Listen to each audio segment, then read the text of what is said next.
Olá pessoas, como vocês estão? Bom, meu nome é Albenito e junto com meu amigo Eduardo, somos estudantes do curso de Sistema de Informação da Universidade de Pernambuco, campus Caruaru. Estamos aqui a convite da professora Hélida Laiza para apresentar um seminário sobre banco de dados governamentais. E essa apresentação representa metade da avaliação da segunda unidade de Banco de Dados 2. Mas e aí, Eduardo? O que são dados abertos?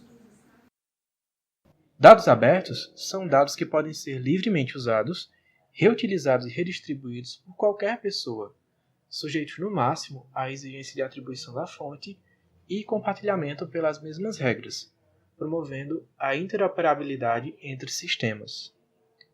Seguindo a linha dos dados abertos, nós temos alguns aplicativos que são de código aberto. E, entre eles, nós temos o Mozilla, o VLC, o Sistema Operacional Linux e o Audacity.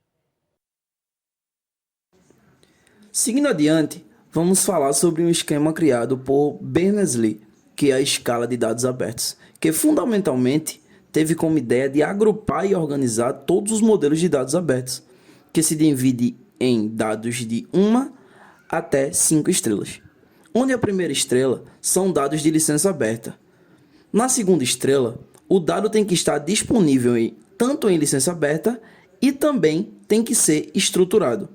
Na terceira estrela, o dado, além de estar disponível em licença aberta, ele tem que ter um formato estruturado e não proprietário. Já na quarta estrela, o dado tem que estar em formato de URI, que é o Identificador Uniforme de Recursos, que serve para identificar a informação que contém nos dados para unir uma informação com outra. E na quinta e última estrela, seria um dado perfeito para um banco de dados governamental. O dado tem que ser um formato estruturado, não proprietário, que use uma URI para serem referenciados e tratados com outros dados.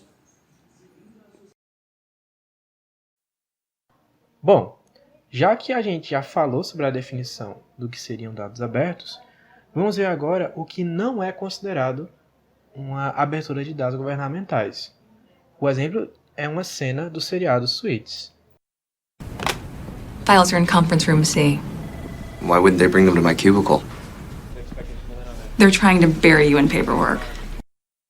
E, além do montante de dados governamentais serem gigantes, temos uma infinidade de plataformas que esses dados podem ser usados, como TXT, ZIP, PDF. E uma das maneiras que o Brasil implementou para conseguir facilitar isso foi a Lei de Acesso à Informação. A lei, conhecida como Lei de Acesso à Informação, LAI, regulamenta o direito previsto na Constituição de qualquer pessoa solicitar e receber dos órgãos e entidades públicos, de todos os entes e poderes, informações públicas por eles produzidas ou custodiadas. E um dos mecanismos que foi criado com essa lei foi o Sistema Eletrônico do Serviço de Informação ao Cidadão, que é um sistema que centraliza as entradas e saídas de todos os pedidos de acesso dirigidos ao Poder Executivo Federal. O objetivo do ESIC é organizar e facilitar todos os procedimentos de acesso à informação, tanto para os cidadãos quanto para a administração pública. E os dados desses sistemas podem ser acessados no painel da LAI.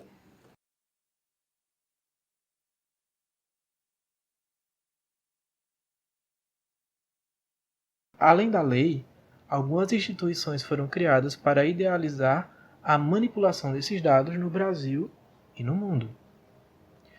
A Open Knowledge é uma organização sem fins lucrativos que promove o conhecimento livre e foi fundada em 2004 em Cambridge. E sua missão era trazer um mundo aberto onde todas as informações não pessoais são abertas, para que todos possam usar, desenvolver e compartilhar. E os criadores e inovadores seriam bastante reconhecidos e recompensados. Dentro da Open Knowledge, temos a Open Knowledge Brasil, que é uma organização da sociedade civil, sem fins lucrativos e apartidária, regida por um estatuto, decidido em assembleia realizada no dia 4 de setembro de 2013, sendo reconhecida em cartório no dia 3 de outubro de 2013. E sua missão era de utilizar e desenvolver ferramentas cívicas, projetos e análise de políticas públicas, jornalismo de dados e promover o conhecimento livre nos diversos campos da sociedade. Na esfera política, eles buscam tornar a relação entre governo e sociedade mais próxima e transparente. E ainda dentro da Open Knowledge Brasil, nós temos a Escola de Dados, que é uma rede global comprometida com o avanço do uso de dados para resolver problemas reais em prol de sociedades mais conscientes, sustentáveis e justas. E atua no Brasil desde novembro de 2013, formando mais de 6.000 pessoas em atividades presenciais e online. A sua missão era de aumentar a alfabetização em dados em todo o mundo.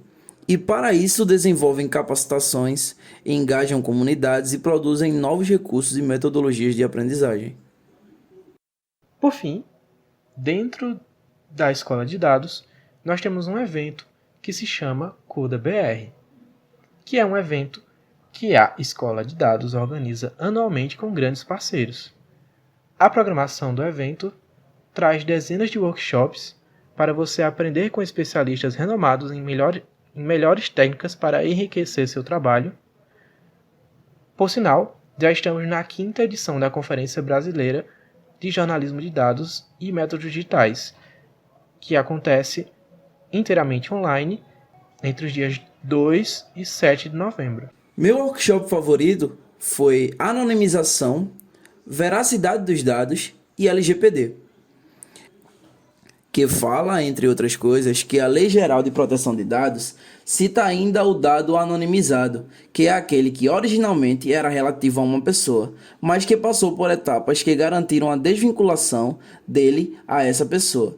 Se um dado for anonimizado, então a LGPD não se aplicará a ele. Vale frisar que um dado só é considerado efetivamente anonimizado se não permitir que vias, meios técnicos e outros se reconstrua o caminho para descobrir quem era a pessoa titular do dado. Se de alguma forma a identificação ocorrer, então ele não é, de fato, um dado anonimizado, e que sim, apenas um dado pseudonimizado e estará sujeito a LGPD. E que, segundo os especialistas, dados anonimizados são essenciais para o crescimento da inteligência artificial, da internet das coisas, do aprendizado de máquina e das entidades inteligentes, da análise de comportamentos, entre outros. Eles indicam ainda que, sempre que possível, uma organização pública ou privada realize a anonimização de dados pessoais, pois isso aperfeiçoa a segurança da informação na organização e gera, assim, mais confiança em seus serviços e para seus públicos. Já o meu workshop favorito foi ministrado pelo Alberto Cairo e se chama Como Tomar Boas Decisões no Design de Visualização de Dados. Nessa atividade, aprendi a direcionar um projeto de visualização de dados a partir de 5 perguntas sobre o porquê, o que, a quantidade, como e com qual estilo os dados podem ser visualizados. Ele também trouxe algumas ferramentas inspiradoras para o processo de criação de gráficos. Agora vamos ver alguns exemplos no Brasil e no mundo.